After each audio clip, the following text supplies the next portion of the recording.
country pastor, no clue, far from the land.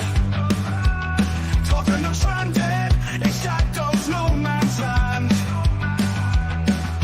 Lost on the pitch, echoes in the night. Fans screaming loud, no end in sight.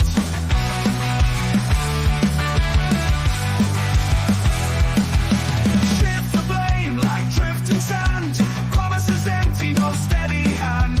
Wandering clueless in the football nest, wishing for a twist, but nightmares persist. Shift the blame like drifting sand. Promises empty, no steady hand. Wandering clueless in the football nest, wishing for a twist, but nightmares persist. Where's the Leo we waited in vain? Pains us deeply, every season the same.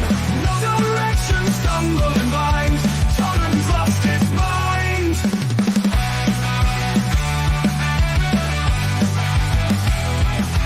Speechless, impressed, they're at the ground. No solutions, nowhere to be found. Fans thrown aside, hearts turned to stone. Stadium echoes a lonesome drone. Breakfast in the air, speak of change. Up on the horizon feels so strange. Question marks in every wayward pass, and ghosts the future fading fast. Where's the Leo we waited in vain? Pains us deeply, every season the same. No direction, stumbling blind. Tottenham's lost its mind.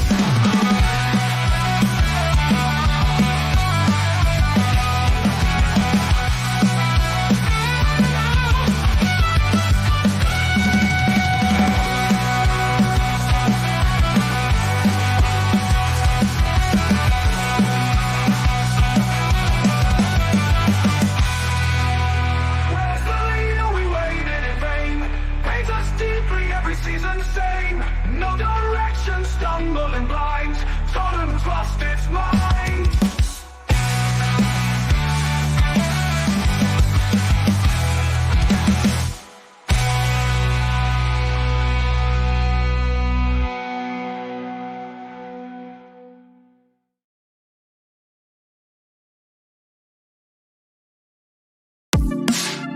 The first game we look for, Robbie.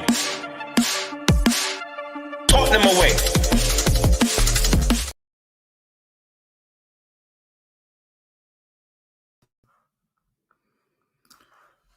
How you doing, everybody?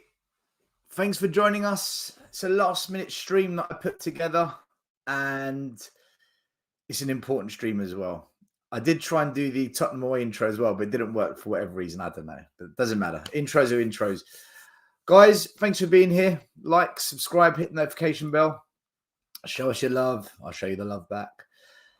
So why and what is this show about? Well, we've got a big show tonight, 8:30. Make sure you join us, where we will be having the panel together and discussing the three Spurs con men, because it is an absolute con if you really begin to break it down. But before tonight's show, there's something I needed to talk about, and I wanted to put it out there. Something a lot of fans, I think, are scared to touch. A lot of fans are just petrified of having the conversation, and there'll be people that are watching this right now who've got other YouTube channels and podcasts thinking, oh no. Well, if you've done nothing wrong, you should never be worried in life, right? I'm not going to sit here slamming people and all that stuff. Don't worry about it. But there is something that I need to talk about, because it has to be said, all right? Yesterday, we lost to Crystal Palace in what was the worst performance of the season. And you've now got more fans saying they're not happy with the manager. You've got more fans now doubling down in defending the manager. And the division begins, okay?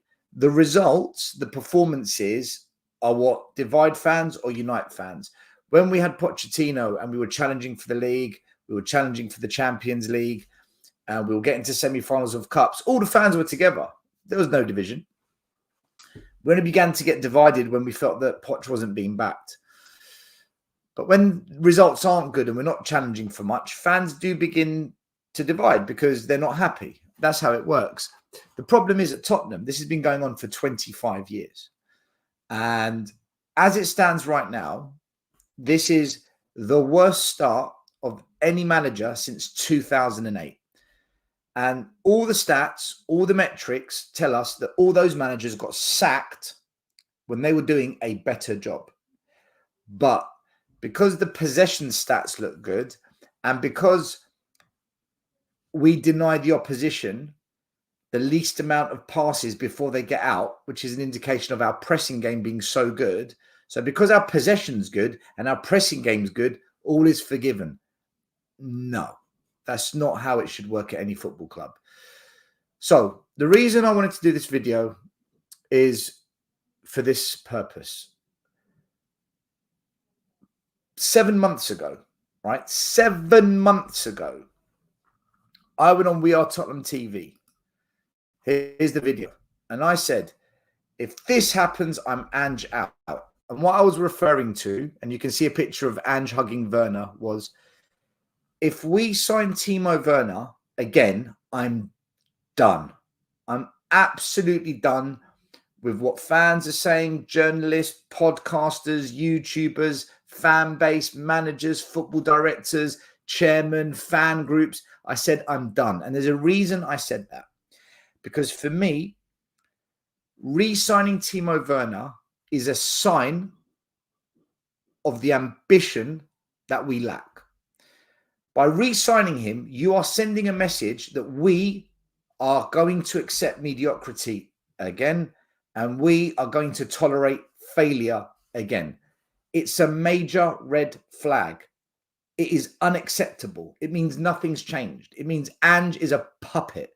It means that Lange is a yes man. It means that Levy is about to pull everyone's pants down and lube you up, and you're going to get sucked in. Don't let it happen. It means we haven't learned from the mistakes of Poch, Redknapp, Nuno, Conte, Jose. It means we've learned nothing, because when Conte gave his speech, when he left, he laid down the gauntlet. He told us the truth. Change at the highest level was required. That means the board needed to be changed. Not the manager, the board. The recruitment philosophy needed to be changed. The way we go about signing players had to change. And by signing Werner, it is a clear signal that nothing has changed. It is the same failed formula of Levy and Enoch for 25 years. And any manager who accepts that is now a facilitator. They are part of the problem. They're a puppet. So signing Werner was a massive red flag. I made it really, really clear. You can go and watch that video, everyone, and you can see exactly what I said, okay? By the way, everyone in the chat, there's loads of comments. I'll go through your questions at the end, and we'll talk about some bits that you want to bring up. Big up to everyone in the chat. Like, subscribe, hit notification bell. Then we signed Timo Werner. So I went back on We Are Tottenham TV, and here's the video. You can see it says 4 months ago. And I said we lack any ambition, including Ange. I stuck to everything I said in this video. By the way, 18,000 views, the biggest fan cam viewage that channel got of any fan that called in. This one got 10K, which was still pretty good for a fan cam on that channel. And I said we lack any ambition. Guys, when I said that, the hate and the shithousery that got thrown my way said to me, our fans are the biggest problem at this football club, because they're about to accept Timo Werner as being part of a project, process, rebuild. We've never built anything. There's no such thing as a rebuild. We've never built anything to rebuild other than the stadium and the training ground. On the pitch, we've never built success under this ownership. There's no such thing as a rebuild. It's a PR marketing con job to suck you in. And you can hear those that are up Ange's backside, those that protect Levy, those that defend Lange, and the mediocre signings. They use the words, the terminology that are thrown into them, the seeds that have been planted in their heads, and they regurgitate it to defend it. It's all misleading PR, carefully put out there to suck fans in. When we signed Werner, That was the catalyst, the beginning of what was to come. I warned about it 7 months ago, and I reminded them, and I said, it's done. 4 months ago, after the previous time that I warned them, we cannot allow that. The comments on that channel, right, the audience of We Are Tottenham TV, it was relentless. Relentless. Relentless. I know you can't read all these, right? So if you want, screenshot it, zoom in on it. But I will read to you because this needs to be spoken about, people, right? I'm going to read to you the comments. So these are the things that were said. The window hasn't even opened yet. Spurs sign Werner on loan and still saying Ange out, Levy out. These people can't wait for Spurs to fail. Stell has finally checked out. Good riddance. Bye, Stell. Shut the door on the way out. Thank you for checking out. Anyone remember what Stelios said about Vicario? This guy, honestly, he's a clown. He's the worst part of the Tottenham fan base. Ain't this the bloke who wanted Spurs to lose to Man City? Listen to this one. He's had 5 goal contributions, Timo Werner, and 13 appearances. In the 38-game season, that's just under 15 goal contributions. This is a smart and cheap deal. A smart and cheap deal, and allows us to invest in other areas whilst keeping a player that has performed really well for Tottenham Hotspur. Give him a chance. Okay. Stell has all the answers. Apparently, Ange is a yes man. Notice he's always demonizing. I'm Stelios out. Here's another one. I've checked out. I'm done with this club. How can anyone take Stelios seriously? Stelios is a joker. This guy only wants players for the starting 11. How does he not realize the stupidity in his flaws? Timo is a good option off the bench. Exactly what we need. These are the comments, guys. These are all the comments. We're a better club without Stelios. How the hell can he say Ange out? What an overreaction just because we signed Werner. Go and support Man City, Stelios. Stelios has to be one of the most insufferable Tottenham fans out there. He absolutely thrives on negativity. Tottenham away is an awful channel. Mate, take a chill pill. The window hasn't even opened. Man, we've got some deluded fans. He's obviously a squad player. We're building up. Can't you understand this? Why don't you get out? Ange is not a yes man. You don't know what you're talking about. Guys, it goes on and on and on. There's 800 plus comments on all these videos, right? How fucking stupid do these people look right now? How shocking of a representation of our fan base are all of those people in that chat? As the wheels came off with Werner, I reached out to Ben and Sim and I said, guys, these videos you've put out, you're cashing in on that. And I'm being depicted as this villainous, negative, horrible person. Your channel's creating that image. And I'm cool with it because you're letting me have my say, but I'm not cool with all these comments. Now the wheels have come off. I want to come on your channel because I've been vindicated. I have been proven right on that. No response. Nothing. And I know they've watched me say this a couple of times because I got a message from Ben saying to me, but we've also criticised Werner. No. Publicly, I'm getting slammed. Privately, you want to speak to me? No. We do this publicly. That's not fair. So I went back on the channel recently to argue my point that I told them, but I had to call in on a fan show when Ben and Sim weren't in the studio, right? Look at the way this got clipped. Positive versus negative. 20,000 views. The biggest fan cam channel they've ever had. Clip. Why do I get labelled negative when I was right? Why are they running away from this debate? What are they so scared of, man? But this isn't about Ben and Sim. It's not about We Are Tottenham TV. Because off the back of us signing Werner, everyone ignored the few of us that said this is a disgrace. This is going to lead to a dogshit transfer window. Look what the rest of the YouTube community does. Just please take yourselves back to what we did. Pictures of Romano, Eze, Tony, Pedro Neto, Ali Gold, pictures of Neto, young superstars from Spain, people actually doing videos that we're going to sign Eze, Tony, Neto. Look, YouTubers, all of them were doing this. Every single one of them were doing this. And it goes on and on and on and on. And I sat there and the denial, guys, the denial is what is killing this football club. That's why I've said emergency podcast. Deep denial is the problem.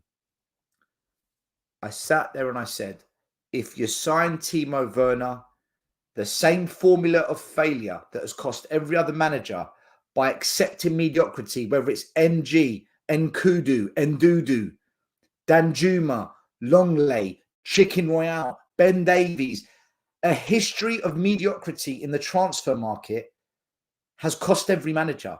And any manager, after what happened with Conte, who accepts that, is now a full-fledged member of the problem.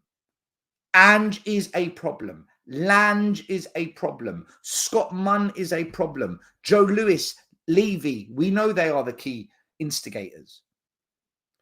By signing Werner, and I said it on the freaking channel, man, I said it to them, you are opening up the doors to accepting mediocrity. The same failed philosophy in the transfer market still exists. We're going to sign Eze. All the journalists lied to you. All the YouTubers lied to you. All the podcasters lied to you. They all jumped on the bandwagon. Eze, Tony, Neto. And I sat here every single week saying, we're not signing these players. We're not signing them. And the reason I know we're not signing them is because we signed this guy. This was the catalyst of what's to come. This was the indicator.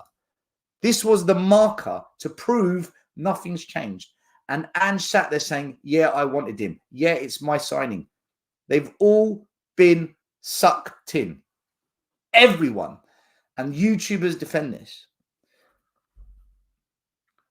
And off the back of this deep denial, okay? Deep denial equals fake positivity. The denial is you are not accepting what the biggest problem is at the club. It's the inability and the acceptance of changing our philosophy in the transfer window. Whether it's Comoli, whether it's Baldini, whether it's Hitchin, whether it's Paratici, whether it's Mitchell, whether it's Frank Arneson, whether it's Lange, it's the same formula. Same formula of no matter what the budget is, sign as many players as you can for that money instead of 2 or 3 top draw players. And every window sign 3 top players like an Eze, like a Neto, like these players. We don't do that. We just don't do it. And instead, we sign Werner. All those comments I showed you, all those comments attacked me for saying to them, Werner is a joke. And they all defended it. They all defended the signing of Werner. I don't want to hear it now. I don't want to hear excuses. I don't want to hear that, oh, but we've changed our mind. Apologize. I want 800 apologies. I want to come on a panel show with Ben and Sim because I want I've been vindicated. I want to debate what has happened there. I want to discuss how we got to that stage. I want to talk about why nothing's changed at this football club because it's the transfer policy, the acceptance of our fan base of what happens in the transfer window that has led to this shithousery of a season already where Andrew's breaking all the stats of losing. He's smashing it out of the park when it comes to losing in the Premier League right now. It's a joke. He spent £400 million. That money's been wasted, by the way. Most of that money's been wasted. So off the deep denial of not learning our lessons, when we never learn our lesson as a fan base, and the journalists have lied to you, so many big YouTube channels and podcasters have lied to you over the transfer window. What happens? From the deep denial comes fake positivity. And we start doing this.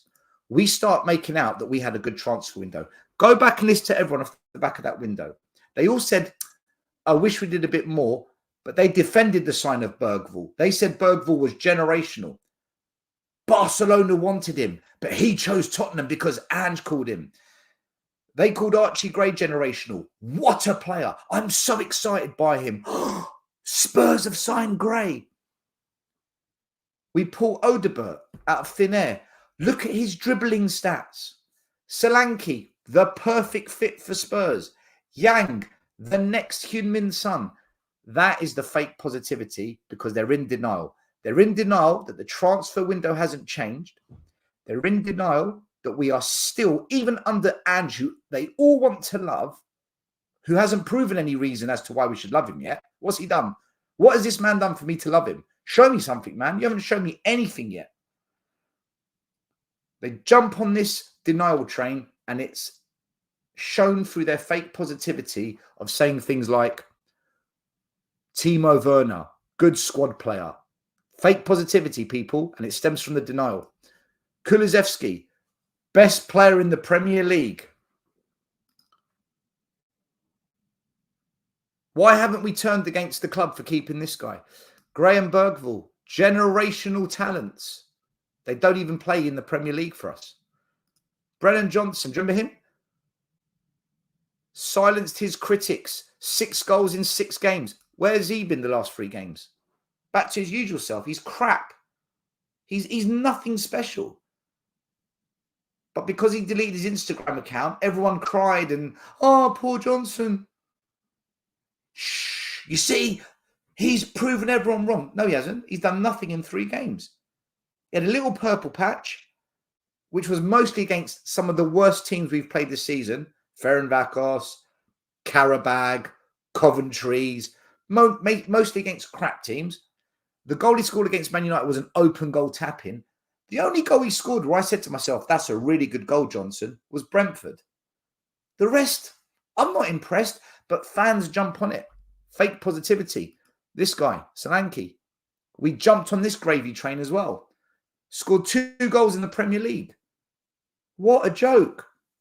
Do you know how many strikers in the Premier League right now are smashing Solanke out of the ballpark?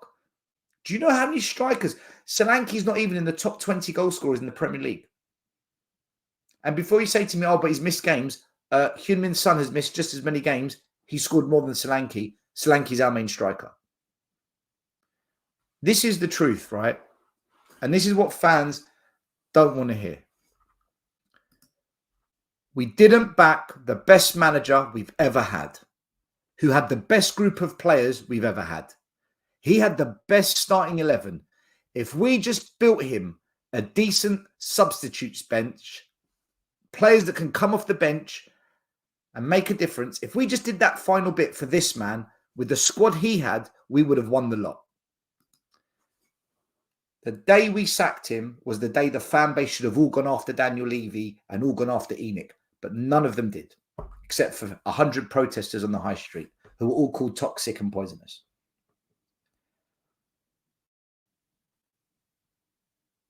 And then this man came along and he told us the truth. He told the truth like no other manager this club has ever had under Enoch and Levy. And at that point, we had a choice as a fan base.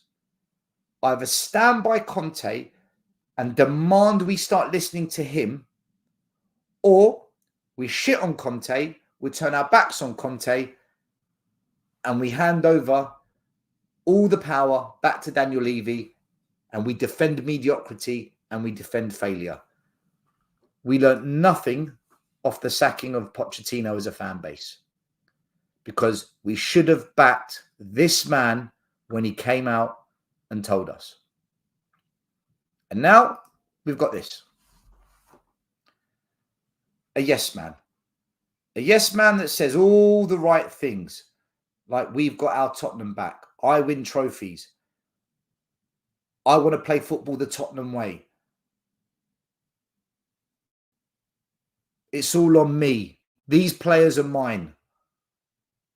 Timo Werner just lacks confidence. the biggest puppet this club has ever had. I don't dislike Ange. I think he's one of the nicest, most humble managers we've had. He comes across like a really good man, but he is now a facilitator to the problem. The day he accepted this was the sign that he is now bought into the Levy cartel, and our fan base sucked it up. The podcasters, the YouTubers, they sucked it up because they've learned nothing. They've learned nothing about what happens at this club under Levy and Enoch. Over 25 years, people, the same thing happens. We buy quantity instead of quality. We waste money on mediocrity instead of oven-ready, proven players. No one's against signing youngsters, as long as you sign some proven, established, oven-ready talent. This guy has done absolutely nothing as a striker other than one purple patch season at Bournemouth. This is the most overhyped player who goes missing in most of the big games.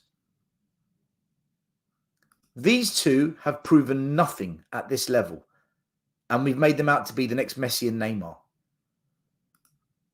Again, where was Kulu when we needed that magic moment from the best midfielder in the Premier League against Crystal Palace? Where was he? Where was he against Brighton in the second half when we needed a game changer? Against Newcastle away?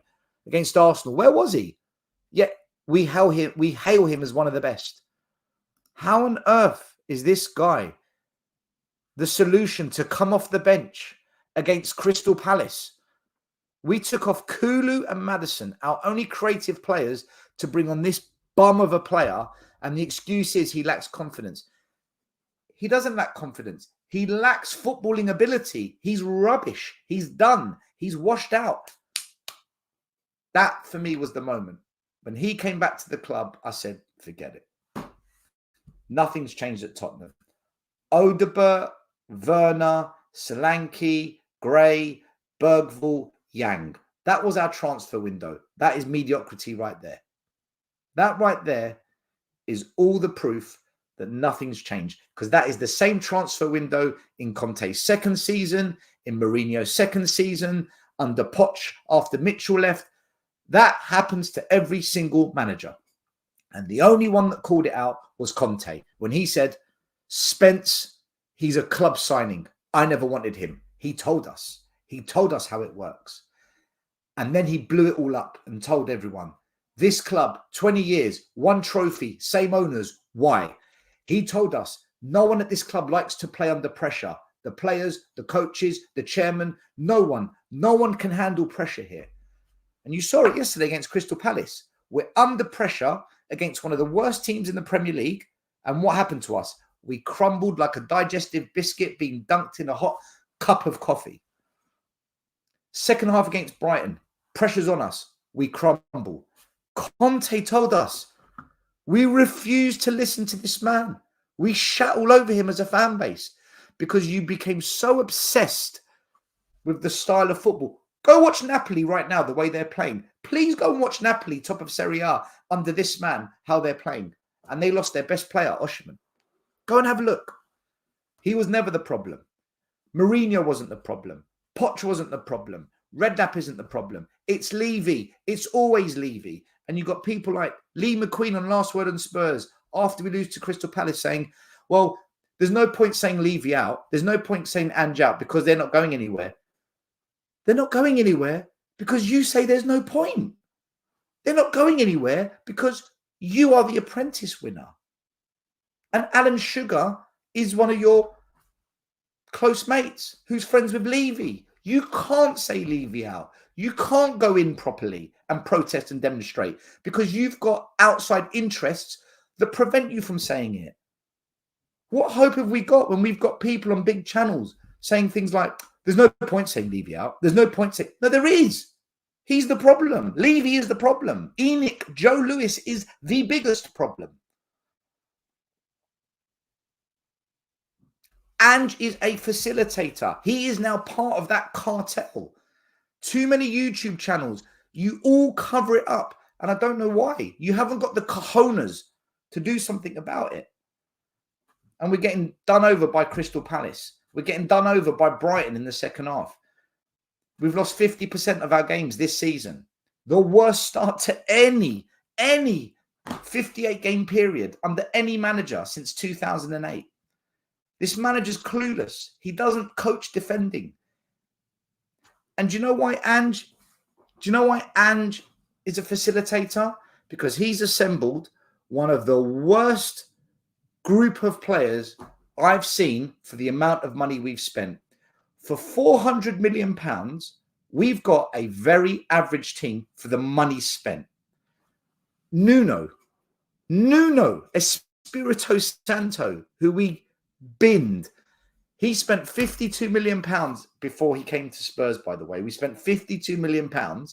Those signings weren't even his. He inherited it.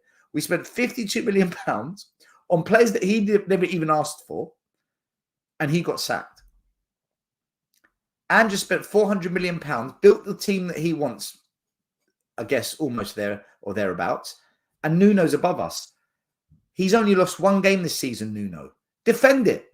Defend it. Talk to me about your pressing stats. Talk to me about your possession stats. Talk to me, people.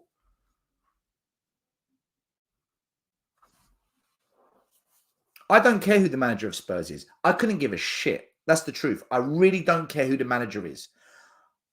I just want someone that isn't going to tolerate mediocrity in the transfer window. The only reason Spurs fail every single season is because we do not sign players that are needed to compete at the highest level in the Premier League. This ain't Scotland. This ain't Portugal. This ain't Sweden. This ain't the USA. This ain't Japan. This is the Premier League. We need to sign the best. Not the greatest in the world like the Mbappes, the Messis, the Ronaldos, but we need to be at least trying to get in that level below. Otherwise, what will happen is what you're seeing right now. And the day we signed Timo Werner, and I warned everyone on Tottenham TV, we are Tottenham TV. I warned everyone. I told everyone. And then I got labeled negative. Imagine being right and they call you negative because they haven't got the cojones to debate what was being said all along. Not debate in their friend groups, but debate people, the likes of me, that will bring it and say it as it is. This is where we are. This is where we are as a fan base. Doesn't matter what YouTube channel I watch, 80, 90% of them, it's the same nonsense. A deep denial of saying it as it is. Levy and Enoch are the problem at this club. And unless we demonstrate, unless we protest, unless we make their position untenable, nothing will change. But because we don't want to do that, we jump on a fake bandwagon and just be positive about things that don't make sense. Just so that we can fit in with one another in the WhatsApp groups and the YouTube channels and the podcasts. So the journalists might come on our shows. Yeah, I'm friends with this journalist now because I said all the right things. Well, how's about you say what needs to be said instead of just trying to be friends with everyone by not being authentic about what's happening at this football club? I will get labeled negative. I will get labeled toxic because I'm making a video that is authentic and honest because I don't fear it. Why do we fear the truth at this club? Facts. I'm spitting facts, people. I'm not right about everything, but I've been right about this for over 10 years. We'll probably beat Man City in the Carabao Cup. And everyone will say, you see, we beat Man City. Ange ball is real. Masterclass. Look at the possession. Wow. Brennan Johnson, best player. Blah, blah, blah. Then we'll go away to Ipswich Town and lose. And then they all go hiding. And then they all say, oh, but we're going in the right direction. Oh, but be patient. Rome wasn't built in a day. It's a rebuild. We've never built to rebuild. Stop this rebuild shit. We've never built, people. Don't listen to this. Anyway, I had to say this because the slander and hate I got on that channel in the comments, and to not even be given a chance to be truly fairly vindicated, listen, man, happy to make money off me, but I don't even get the fair chance to speak on what happened and to ask for those people to now come and tell me what they think. The way our fan base, they jump on any bullshit, man. It's all for clicks and likes and subscribes. Yeah, we're signing this player. It was the biggest con ever. Conor Gallagher. Do you remember him? We're going to get Conor Gallagher. And I sat there saying, we're not signing any of these players. They're not coming to Spurs. The fact that we've signed Timo Werner tells you what we're going to do next. We're going to have a very unambitious transfer window. And look at the title, guys. Look at the title of the video. We lack any ambition. I said it. So now we're going to go for a season, depending on players, when the going gets tough, when we're under pressure, to do what? Did you see the bench that we had? Did you see the substitutes bench we had against Crystal Palace? Who comes off that bench and changes anything? There was nobody on that bench of a level that can change anything. £400 million has been spent, and we don't have one game changer on the bench. It's the same problem Poch had. It's the same problem Jose, Conte, Nuno, all of them had the same thing. When we're in trouble and we need a game changer, we haven't got them on the bench. Simple as that. And whether you like it or not, Ange Postecoglou has agreed to this. He has signed off on this. He has told us it's on me. That's what he said. He's a yes man. Lange is a bang average football director as far as I'm concerned. What has this guy done to amaze me? Archie Gray, I've got no idea what this kid's about. When I see him play at right back, left back, I'm not impressed. But people say he's a number 6.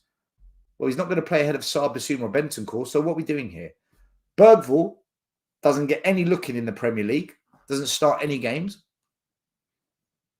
What, you know, he was the one that we pulled him away from Barcelona. But let's pretend we never had that conversation. Let's pretend that we didn't all blow him up to be this amazing young player.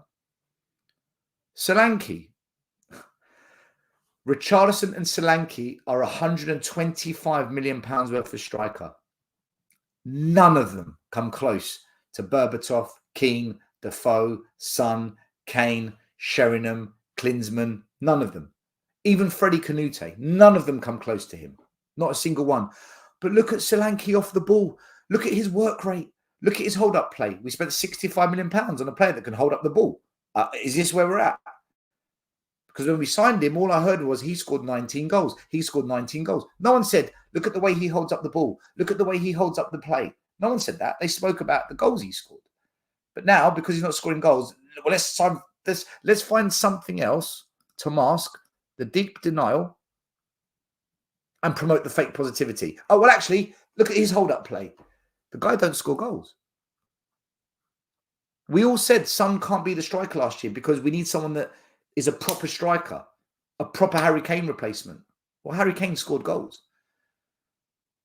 This entire fan base is in a deep denial of the history and the repetitive failed process under Enoch and Levy.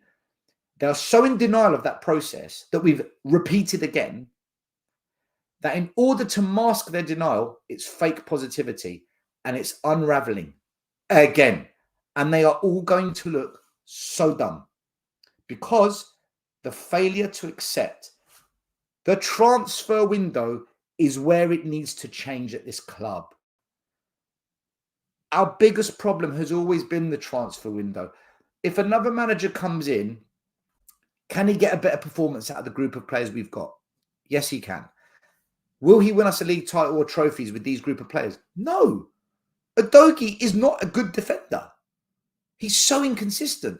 Porro, as a defender, inconsistent. Romero, I don't even know if he wants to be here. Vicario, he's suspect to playing it out from the back at times. Brilliant shot stopper. Van der Ven, he's putting in stinkers now. He had a stinker against Brighton. He had a stinker yesterday. He's regressing in this process. The midfield's unbalanced. Who in that midfield is better than Michael Carrick, Victor Wanyama, Moussa Dembele, or Christian Eriksen? Name one midfielder who's better than one of those 4 players. Wanyama, Dembele, Christian Eriksen. I forgot the other player I mentioned. Musa Dembele, I think I mentioned him already. Luka Modric. None of them are at that level. But we've got the best midfield in the league. Kulusevski's the best midfield in the Premier League. Fake positivity driven by a deep denial.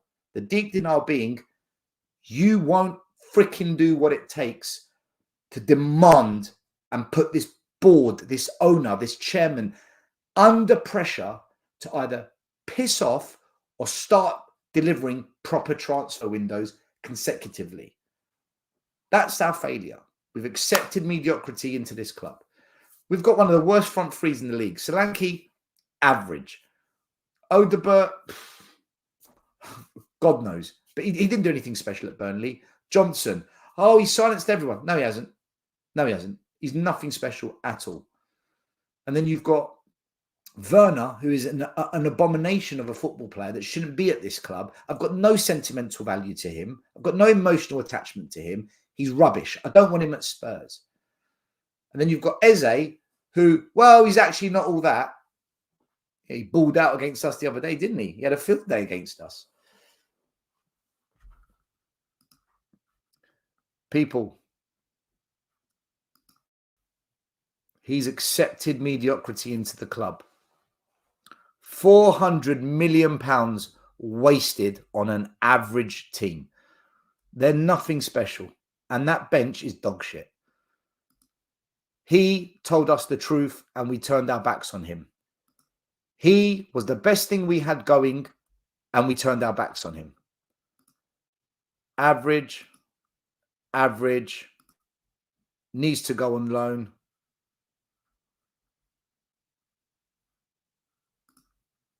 Overhyped, never turns up for the big games, never turns up when we're under immense pressure.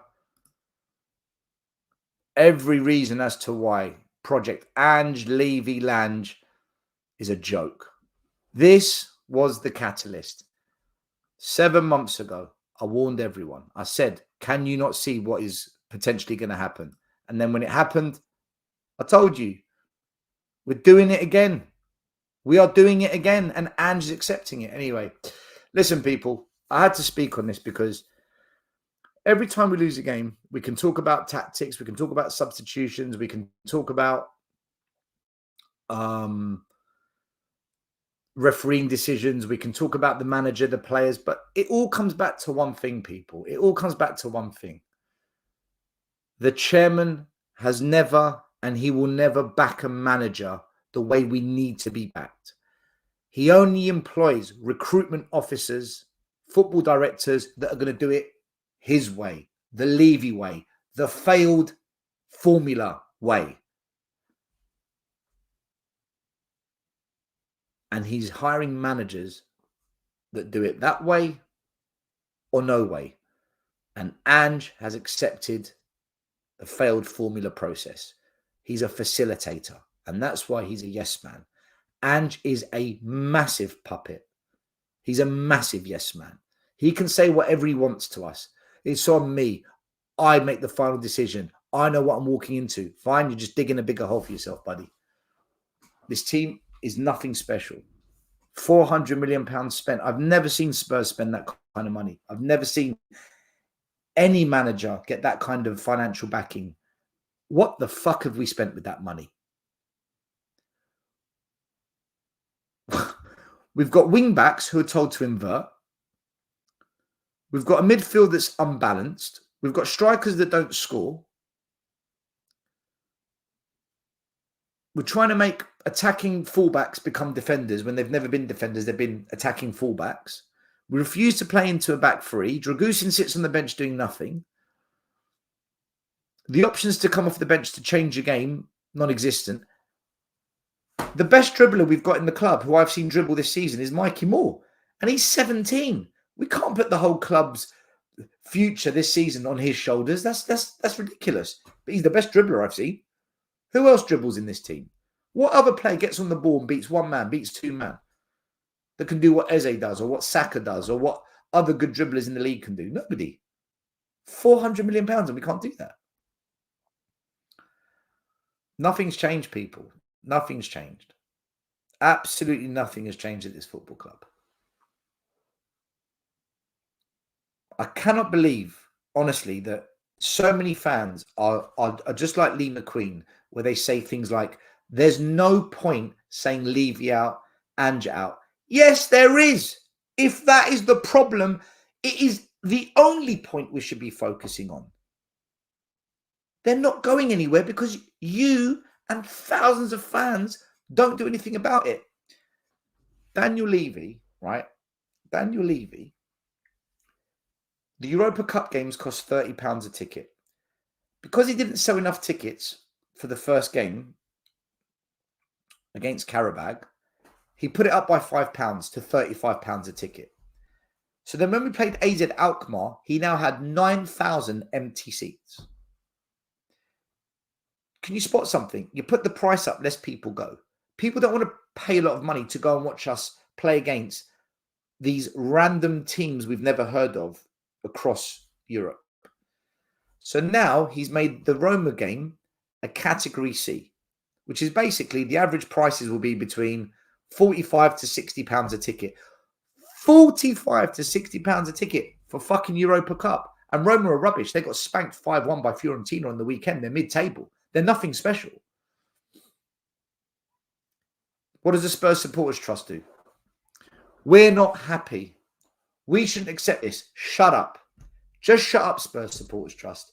You are a continuation of zero substance when it comes to Levy. Why aren't you instigating a boycott? Why aren't you instigating a mass protest about this? Why don't last one of Spurs get involved? Chris Cowlins. We are Tottenham TV. Everyone. Why are we creating a mass boycott as to what this owner is doing? Doesn't exist. And then when people reach out to me, Stel, we need to start protesting again. Stel, come on, can you start the protest? I'm like, no. No. I'm not protesting again. Never again. Until everyone else pulls their fingers out and gets involved. Get 5,000 people to a protest, I'll turn up. Get 5,000 people to boycott, I'll join the boycott. I'm not running anything anymore. Because the denial is so deep in this fan base, it's sickening. And you just need to watch certain channels, certain podcasters to see how they all just jump on this fake positivity train. All of them. So I'm not protesting. I'm not boycotting. I'm doing nothing. I'm just going to do my videos. And I'm going to put out more videos and more videos. And my message will stay alive here on this platform. And if people want to listen, great.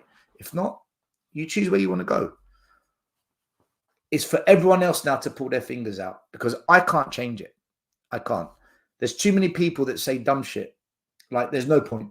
There's no point. Well, if there's no point, then accept more failure, accept more mediocrity. You are facilitating the problem. Just like Ange's a facilitator, large sections of our fan base are facilitators as well. They are facilitating this by putting out fake positivity videos. There's one YouTuber that was so down in the dumps, so gutted that all his narrative collapsed in that Crystal Palace game. He didn't know how to argue me. All his points collapsed. Do you know what he was left to saying? Do you know all he had left to say? Just to show you how weak and unstable this person is. Do you know what he said? Oh, that channel with their crappy new intro. You can't argue me on football. You can't debate me on Ange. You can't argue me on Levy. You can't defend anything I've said today. So what do you come out with? You attack the music of the intro of the channel. I think they call that game over. They still can't admit it. They can't admit that we have got a problem. This manager has accepted so much dross into this squad again. But we've got to make out they're all brilliant football players. They're all superstar. They're all generational. They're all the best in the league. They're all wonderful, perfect fit for Ange ball. Whilst we're getting pumped against the only team in the league that hasn't won a game. They're so good, we can't beat the only team in the league that hasn't won a game all season. That's how good they are. And it's not a one-off. It happened in the second half against Brighton. It happened for 90 minutes against Coventry. It happened in the second half against Ferencváros. It happened for 90 minutes against Arsenal when we had no idea how to break them down. It's not a one-off. This happened last season. We've won 3 away games in 2024. It's not a one-off. We've lost 8 out of the last 14 games in the Premier League. That's not a one-off. These aren't one-offs anymore. You can't defend it. The data is building up. This is a pattern now. This is the process. And it stinks. And it's because we do not demand as a fan base to have really good transfer windows made up of good quality signings. We don't demand it. Instead, we accept whatever shit comes in and we try and defend it by overhyping them and saying dumb shit like Timo Werner was the best crosser of the ball in Europe last season. Stop. Just stop talking. We say things like, but we stole Bergvall from Barcelona. What a steal. It's the exact same thing we said when we signed Chicken Royale. 3 years later, we ordered him out of the club. We have no idea what Bergvall's about. Kulu's the best player in the Premier League. Based on what? 2 stats. There's 20 stats that prove he doesn't even make the top 10. And Gravenberch is number 1. The only midfielder at Spurs that comes in the top 10 is Maddison. And we all criticise him. People, I'm going to go to the comments. If you've got any questions, bring it up. But I just feel so vindicated from these 2 videos where I got slammed left, right and centre. I had to put it out there. I had to speak on this. Not one apology, not one opportunity to debate why I said that, what's happening now and where we're going next. Nothing. Because you've got to be in the circle. You've got to be in the cartel of fake positivity. All of these things, I said this isn't going to happen. I said we're not going to sign these players because the same patterns of the past were beginning to repeat themselves. As soon as we signed Timo, the pattern was triggered. This was the instigator, exactly as I said. And look what I get called. Negative. What fucking positives do you take from this season? Possession stats. Leicester City won the Premier League with an average possession stat of 33%. They won the Premier League. But it's a project. So when Arteta won the FA Cup after 6 months in the job, was that a project? When Leicester City got promoted and a few years later, they won the Premier League and they won the FA Cup a few years later, was that a project? When Ten Hag won the Carabao Cup in his first season, he's been sacked, by the way, and he won the FA Cup last season, was that a project? No. They got results. They turned things around quickly. But at this club, project, process, rebuild when we've never built before. How's about we just get down to business? How's about we ship out the crap, sign good players, put a manager in that knows how to manage and that can adapt in different scenarios, and we start cooking? When Poch came to the club, was it a project?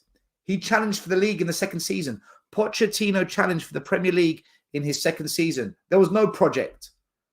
This word project, it's a PR marketing tool designed to suck in those in denial who live off of fake positivity. It's about the now. You don't know what's going to happen tomorrow. The rules might change in the governance of football that makes it difficult for us to do a project.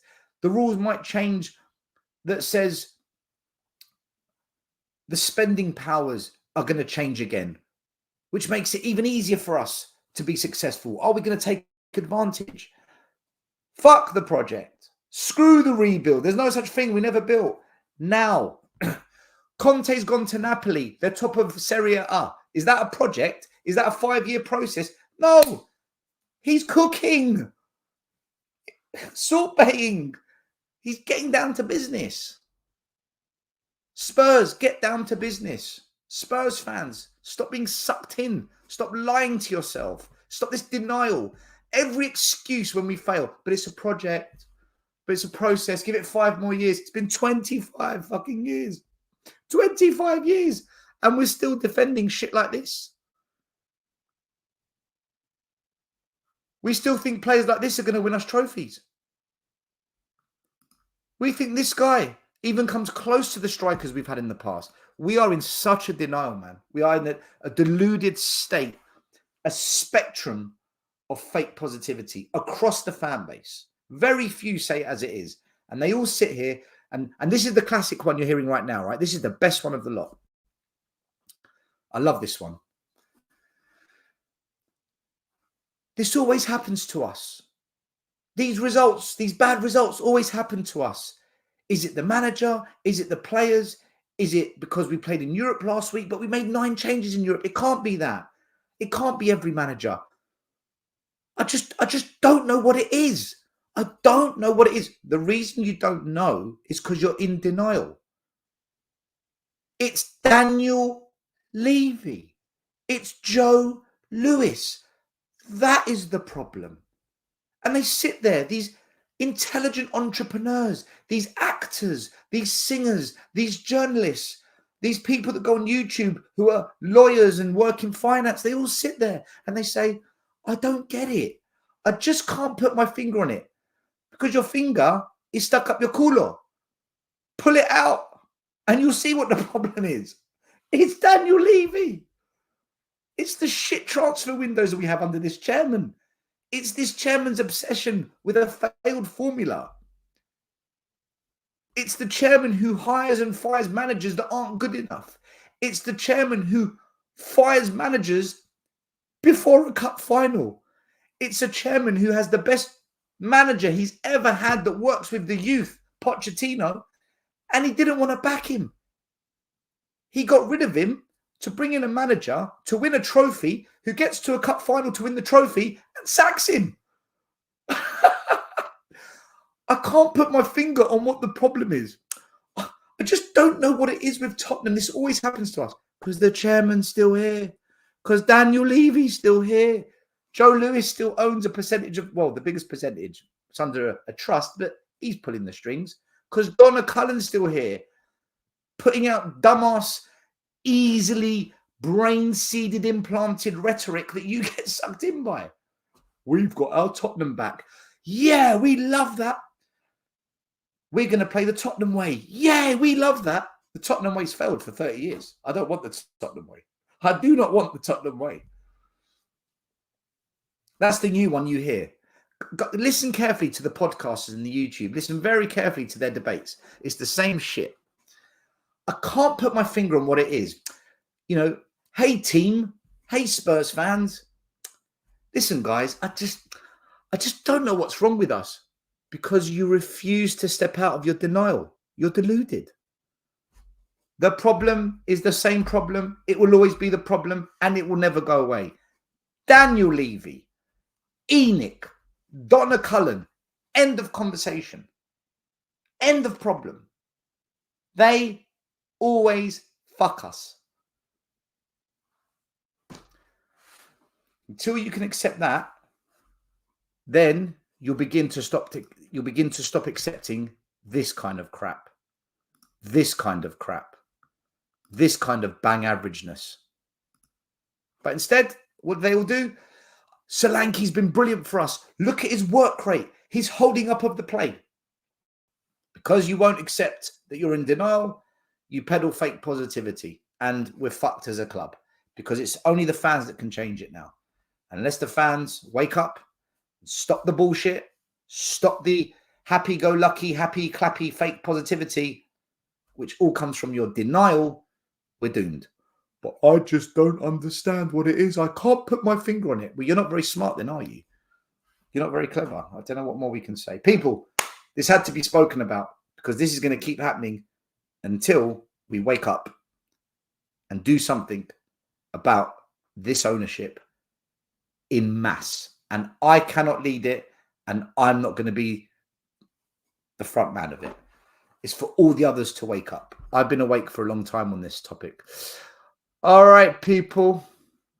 Got some super chats here, and we've got some members of the channel who have left some comments. Let's go through them first. And then if you've got any questions, listen, I'll stay live for 25 minutes, but We've got a show tonight at 8:30 where we're going to talk about things in more depth. So if you've got any questions, put them in. I'm more than happy to answer a few. So Elias, channel member for 17 months. Big up to you, Elias. Big up, Stel, and everyone in the chat. It's obvious nothing is changing at this club soon. If fans still think Ange is going to change things, I don't know. I totally agree. Big up to Dan, the Hotspur Hood. Make sure you like and subscribe to Dan's channel. Ange is so out of his depth. It shows time and time again. He can't even sort the plan A out. Let experience plan A out. Let experience in big leagues, Levy's little bitch. But it all starts with Levy. Yes, it does. Totally agree, Dan. Henry Thong TV. Hi, Stel. Will you be attending the City game? Nope. Not going to that one. A user. We have strikers who can't strike a match. I wish they went on strike. Then they wouldn't have to play. Big up, AJ. Stay strong, mate. There's podcasters that would rather turn their back on the truth than lose their press pass. This is the issue. They're so scared of not having journalists, actors, any links to Sky Sports, Talk Sports, TNT Sports, not being invited on other shows. They're so scared of being pushed out of the community of fake positivity. They don't want to say it as it is. And they'll say, and you know what? Even when they do admit it, right? Even when they do admit it, even when they do say, look, it is Enoch and Levy is the problem, they do nothing about it. They don't want to get involved. Instead, they'll accept failure, they'll accept mediocrity, and they'll try and spin it as some happy, clappy, fake positivity journey that we're on, and all's going to be well in the end. So it's such a denial. It's a pandemic of denial. Rinkatic Sport Agenda. Hi, Stel. How's your coaching going? I sold up my business back in May. I'm going down a different career path now. I've done it for 12 years. Loved it. I've still got my connections in the industry. I'll always reach out to them if I have to. But I'm going down a different road now. I don't want to be coaching anymore. After 12 years, what am I, 45 years old? I've got some things that I want to do in life, and I'm going to pursue those now.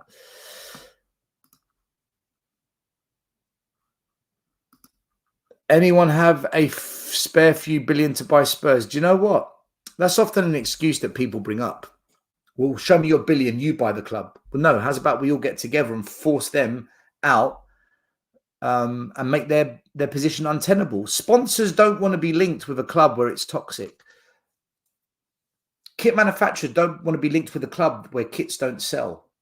Sky Sports don't want clubs where fans aren't entering the stadium and the atmosphere is dead because the experience being sold through their subscription isn't as good. That's how you make people's position untenable. You hurt their pockets and it hurts the stakeholders who invested. Guys, if you've got any questions, put them in. Is Chris Cowlin reporting on the new hotel? I'm sure he'll be telling us how many panels go up every single day. What exciting times, the hotel. Petition to give Stel £1 billion and make him chairman.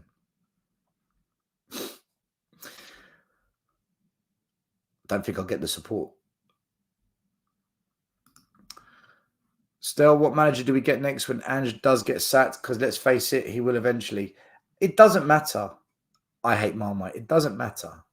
Unless we have a manager that refuses to do it the Levy-Enoch formula way in the transfer window, nothing will change. Our biggest problem is our transfer policy. It's not how much we spend. It's not about the money. It's the way we spend it.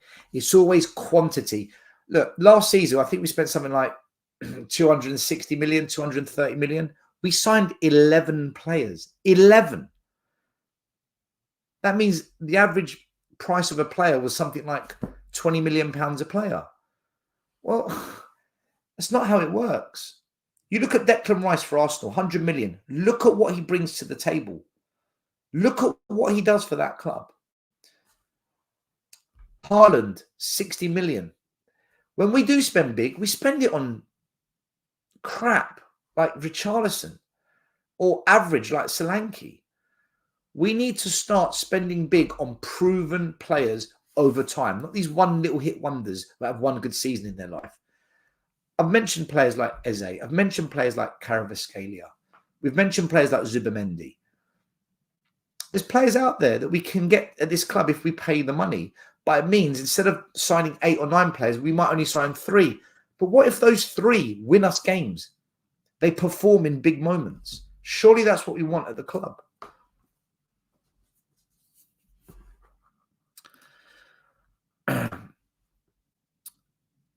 Is it a nightmare if we finish 9th, win the Europa League? If we win a cup, that changes everything. But I don't think we're going to win the Europa Cup, Jack. I don't think we're going to win the Europa Cup because we'll get into the knockout stages and we'll come up against that one team, that one manager that susses us out, and they'll do a Brighton to us. They'll do a Crystal Palace to us, and bang, out of nowhere, what just happened? And then we get kicked out. And then everyone will say, oh, but it was a good first season for Ange in Europe. Oh, let's kick on next year. Or that was unlucky. That's what will happen. Well, the truth is, no, we've been sussed out again. And I believe we will get sussed out in Europe eventually. The warning signs have been there, right? You've seen against Ferencváros, against Karabag, against AZ Alkmaar. You've seen how teams have got into us, but they've been lackluster in front of goal. We are going to come up against a team that is not poor in front of goal. And those teams will pick us off. And it'll be panic stations. We haven't won a European Cup since 1984. Do you honestly think we're going to do it with this lot? I don't see it. We can go on a good run. I don't see us winning it, though.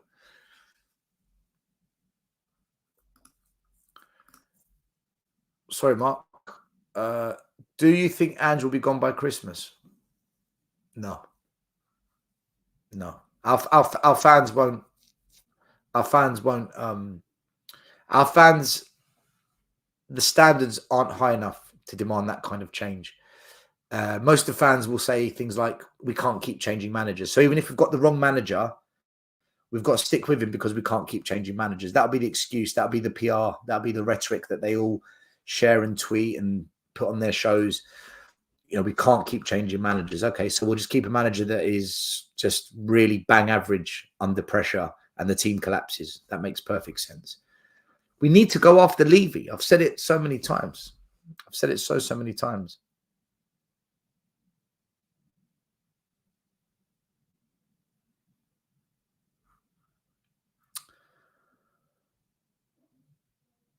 Just seeing if there's any questions here, guys. Lots and lots of comments. Thank you so much for having the conversation in the chat.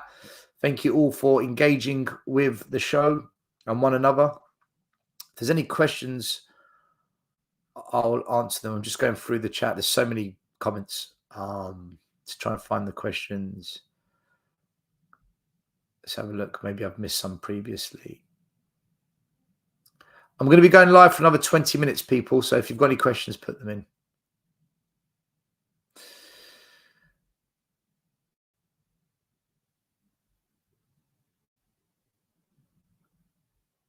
Yeah, there's a couple of comments in here that are a little bit rude. Let's not do that. What do we expect when we buy championship failed and one season wonders? Spot on. Mediocre transfer window. For every one good player we sign 2 or 3 donkeys, don't we? Or 2 or 3 bang average players that don't really do anything for us. A user asks, footy manager only job, you make fortune from sack. Well, to be fair, if we do sack Ange, it's not going to cost a lot of money because his salary is nowhere near as much as Mourinho and Conte. I think if we sack Ange, the payout something like 9 million, maybe 10. So it's not that big of a problem.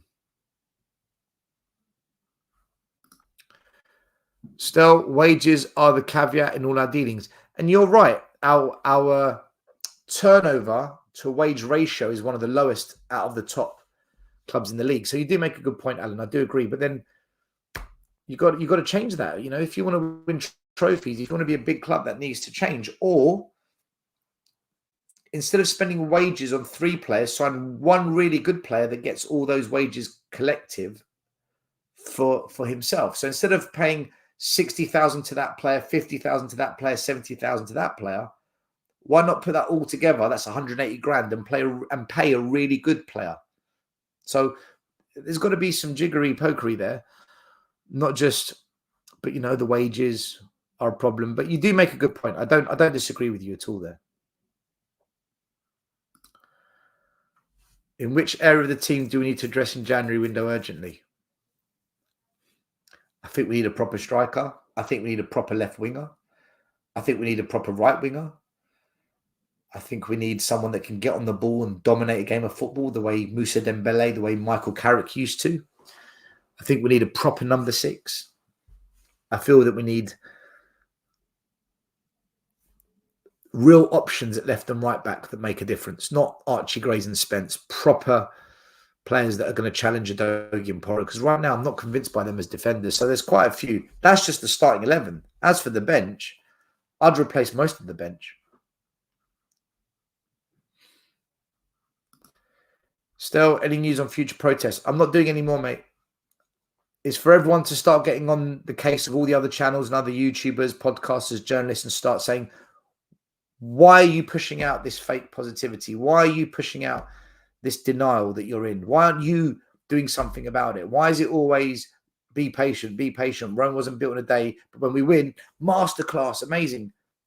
Too much flip-flopping.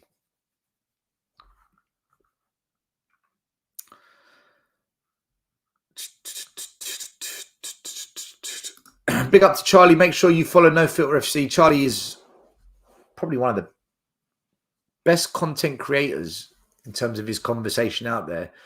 He just needs a bigger channel, but he's getting there. He's almost at 1,000, so that's always the hardest one to get, 1,000 subs. Then from there on, you can really grow. So Charlie says, aka No Filter FC TV, on paper we got a chance at the Europa, but Ange is the biggest problem in our way. Lazio and Athletic Bilbao, our biggest competition. I tell you what, Charlie, now that Ten Hag's been sacked at Man United, if they get the next appointment right, that can get a tune out of these players, Man United's back in the equation for Europe. And they've sacked Ten Hag at the right time, because there's still 5 games to go in Europe to push Man United up that league table and get them into the automatic qualification. So I wouldn't write off Man United. Stel, I have questions. Why is Sonny not signing a new contract? 1, they might not want to pay those big wages to a player that's on his decline. 2, let's see what Sonny wants. We don't know what Sonny wants. And 3, I think it's one of those that's going to get sorted out at the end of the season. Because we've got no idea what we're going to do in the transfer window.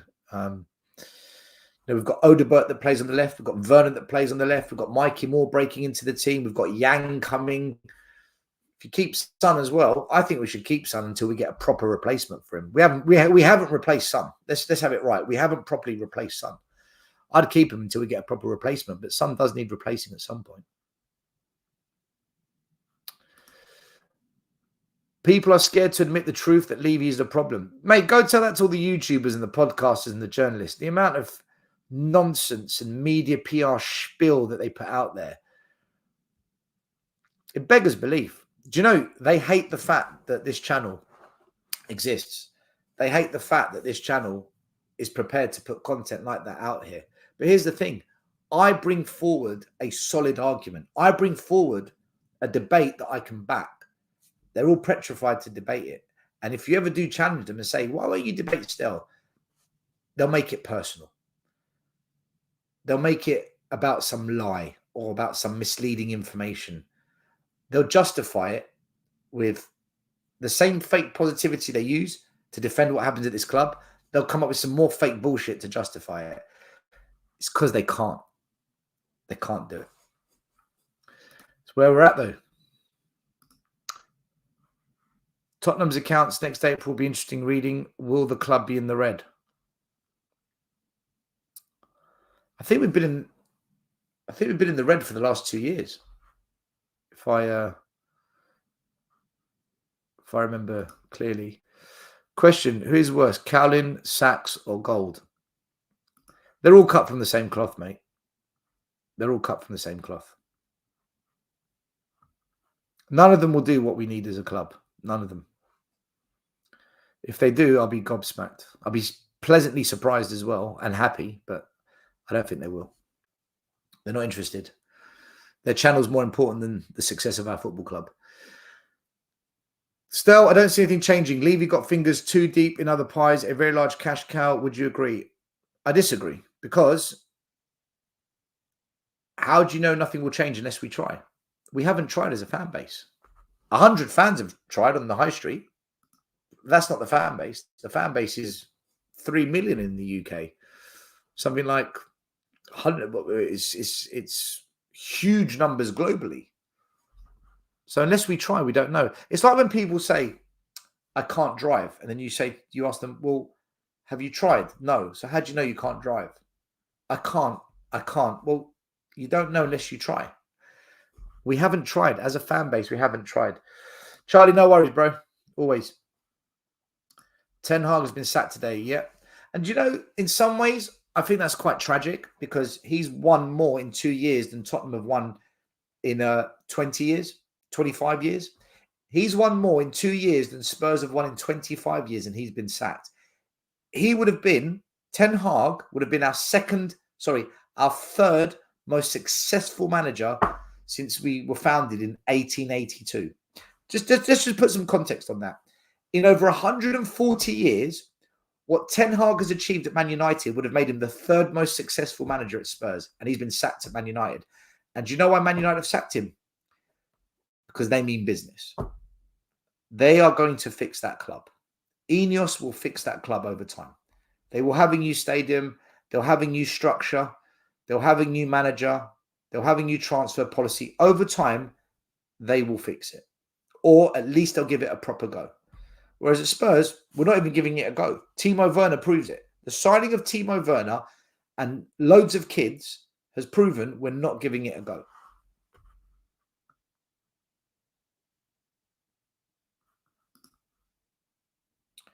I seriously think we're in danger of becoming like Fulham, the Fulhams of the world and the Crystal Palaces, where top players won't come and will be forced to rely on kids. Thoughts still. Top players will come because we've got the money to pay and we won't have to rely on the kids. However, the ambition of our owners means that we are more likely to become like a Fulham, because we won't go and buy those players, because our ambition just doesn't belong there. And you can see it by the transfer window. That's one of the worst transfer windows we've ever had. And this was maybe the season that Ange's going to challenge for the league, and he always wins trophies in his second season. I don't get it. Do you think Werner is the worst player to wear the shirt? In my lifetime, he's up there. He's in the top 3. He's awful. He's truly awful. Do you not find it strange that the board was okay spending £65 million Solanke when Daniel Levy has walked away from deals for better players for over a few £1 million? I think what you'll find is Solanke's wages are quite favourable. I think you'll find that Solanke's wages are low, which is something one of the previous comments mentioned that I brought up on the screen. No, I don't find it strange, because they're saving on the wages. I doubt he's being paid lots and lots of money. Good question, though. Good question. Still, do you think if the Amanda thing materializes, things can change? No, I think if she comes in, it's going to be an investment for the growth of the financial aspects of the business, i.e. hotel, luxury apartments, maybe launching an NFL franchise, gentrifying the area. I think she'll be buying into the business, not here to push the football team to where we want it to be. When Abramovich bought Chelsea, he wanted to make them the best football team. When the Man City owners bought Man City, it was to make them the best football team. When Stan Kroenke bought Arsenal, it was to make them the best football team. Stan Kroenke's got a history of doing that with all his other US franchise sports clubs. So Levy never came here for anything but profit. And he says that in the statement he put out, the statement that was put out when he first bought the club, which is right here.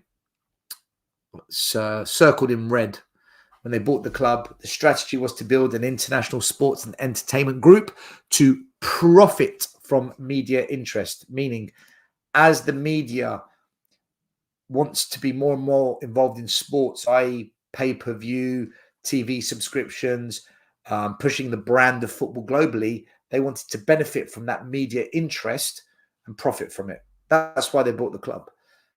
So if Amanda comes in, it'll be along the same lines, because Enoch and Levy aren't going to leave. So if you're not going to leave, you can't bring in people that have got a different view to you. Otherwise, how does the collaboration work?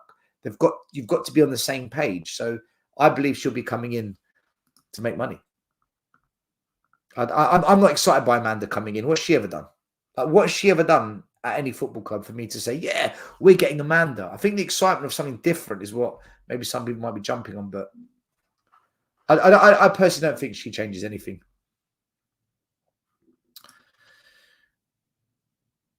Do you, like me, expect a permanent NFL franchise at the stadium? Yes, I do. Yeah, I've laughed about it on shows. I've said that we will launch the Tottenham Tornadoes or the Hotspur Hurricanes or the Levy Leopards. Yeah, I think an NFL team is coming at some point. What's the point of sacking Ange to then do the same thing again? Which is why we need to go after Daniel Levy. Which is why we need to protest, boycott, demonstrate. It's why we need to take action against the board, Edward. But keeping a manager here that isn't good enough is also a problem. I do understand what you're trying to say. We're damned if we do, we're damned if we don't, mate. Still, if we win the Europa League with Ange or some trophy, would you change your thoughts on Ange? 100%. Because he would have done something that no other manager's done since Juan de Ramos. I don't operate double standards. I say it as it is. I have always said it has to be about trophies. If he wins us a trophy, if he wins us the Europa League, listen, we haven't won a European trophy in over 40 years. If he comes along and does it, how on earth can I possibly criticize him? I would 100% change my views. There's no question of a doubt. I just don't think he's going to do it, man. I don't think he's going to do it. No chance. Well, never say no chance, but again, not the way we defend. Not the way we're not coached to defend. Not the way we panic when any team puts pressure on us. Listen, if Crystal Palace can put pressure on us and get their first win of the season, what do you think the good teams in Europe are going to do when we play them? We're going to melt like butter in the microwave. We haven't got a chance.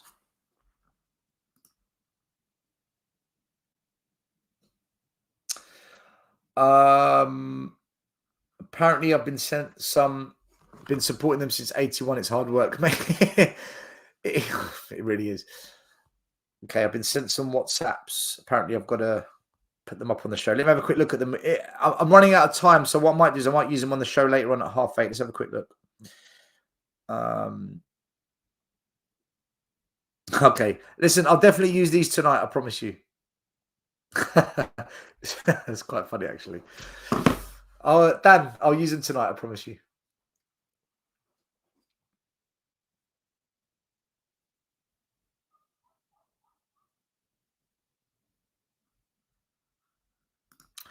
We need an actual coach like Tuchel, but too late now. Who's next after Ange? Danny, I don't think it matters, mate. I really don't. Until we as a fan base stop the denial of what Levy and Enoch do with our transfer policy and the puppets that he employs that accept his failed process, the Langes, the Mums, the Anges, until that denial stops, we're fucked. And it's not me being negative. I've been right for 10 years. I have positively, correctly got this right for 10 years. And I told everyone, I got it right when I said this about Ange and the signing of Timo Werner. I was right when I did this. And all these plebs, these lemmings, the audience of We Are Tottenham TV that slammed me left, right and centre, they're all in the mud, man. They're all in the mud on that. Because all I'm doing is I'm looking at the history of how we operate as a club under Levy and Enoch. And then I ask myself, can I see a fundamental change in our behaviour? The answer is no. I think we spend more money, but I think we waste more money. So look, these are the things. These are the things I look for. Okay, these are the things I look for when. By the way, guys, if you get a chance, smash the like button. Much appreciated. I don't often ask for you to smash the like, but on this occasion, I'm going to ask you to smash the like. Look, I look for three things. Number one, are we spending more money? Number two, are we buying quantity? Sorry, are we buying quality instead of quantity? And three, does the manager manage pressure well? And that means being able to adapt in key moments when we're under the cosh. When I look at Ange, we are spending more money. So that's a tick. Are we buying quantity or quality? Well, we're buying quantity. So that's a cross. Can the manager perform under pressure? All the stats say no. All of the metrics have said no, he can't. So that's a cross. So out of the three things I'm looking for to in my head, from a very basic level, answer the question, have things changed? Ange has failed 2 out of 3. And that's the same pattern I see with every manager before. Pochettino, we didn't spend the money. But we were buying quality, not quantity, for a short period of time. Then when Mitchell left, that collapsed. But Poch could handle pressure. Like, we beat big teams quite often. So Poch, it was 1.5 ticks out of 3. We need all 3 ticks for us to be a successful football club, and for me to believe that things have changed. Nothing's changed. I'm telling you, nothing has changed. All right, guys, boys, girls, everyone, thank you for watching. I'm going to wrap it up there. We go live tonight. Make sure you come and join us at 8:30. The panel will be discussing what we believe is the big problem at Spurs right now, what everyone else is too scared to even dare say. We call them the 3 Spurs con men: Lange, Ange, and Levy, the cartel.